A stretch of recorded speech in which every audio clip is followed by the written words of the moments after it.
काय सांगणार हायकोर्टाचा महत्त्वपूर्ण निर्णय की अक्षय शिंदे एन्काउंटरमध्ये जे पोलीसवाले सहभागी होते ते दोषी असल्याचं म्हटलं। आपल्याला माहित आहे की एका चिमुकलीवर बदलापूर येथे त्या चिमुकलीवर जो अत्याचार झाला होता त्याच्यासाठी जी चौकशी न्यायालयीन चौकशी चालू होती। न्यायालयीन चौकशीने आता जो रिपोर्ट दिलेला आहे हायकोर्टमध्ये त्याच्यामध्ये म्हटलं आहे की याच्यामध्ये 5 पोलिसांवर त्यांनी कारवाई करायला सांगितली आणि सर्वात महत्त्वाचं म्हणजे की अक्षय शिंदेच्या फिंगरप्रिंट्स त्या रिव्हॉल्व्हरवर नव्हत्या। आम्हाला तेव्हापासूनच वाटत होतं की यामध्ये अक्षय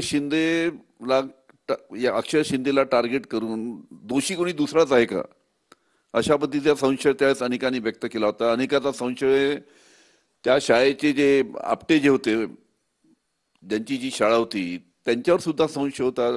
म्हणजे त्या आपटेला वाचवण्यासाठी हा फेक एन्काउंटर केला गेला का, हा सुद्धा प्रश्न त्यानिमित्तानं अतिशय महत्वाचा आता पुढे आलेला आहे। मी बोलताना त्यावेळेस सांगितलं होतं की अशा पद्धतीनं अक्षय शिंदे कोणत्या पोलिसांचं पिस्तूल काढून घेऊ शकत नाही, कारण की ते लॉक केलेलं असतं आणि ज्याला याचं काही माहिती नाही अशा पद्धतीनं तो अक्षय शिंदे अशा पद्धतीने कोणत्या पोलिसाचं पिस्तूल काढून घेईल आणि स्वतःचा एन्काउंटर करेल, यावर विश्वास बसण्यासारखं नव्हतं। त्याच्यामुळे तेव्हाच अनेकांनी संशय व्यक्त केला होता की कोणाला तरी वाचवण्यासाठी हे फेक एन्काउंटर झालं असेल आणि आज ते तशा पद्धतीचा चौकशी अहवाल कोर्टामध्ये आलेला आहे।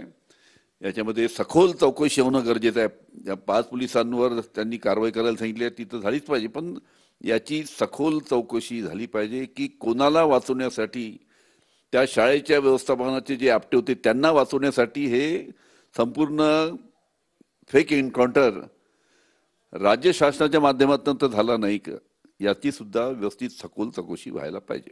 कॅमेरामॅन साईसह गजानन माटे, TV9 मराठी।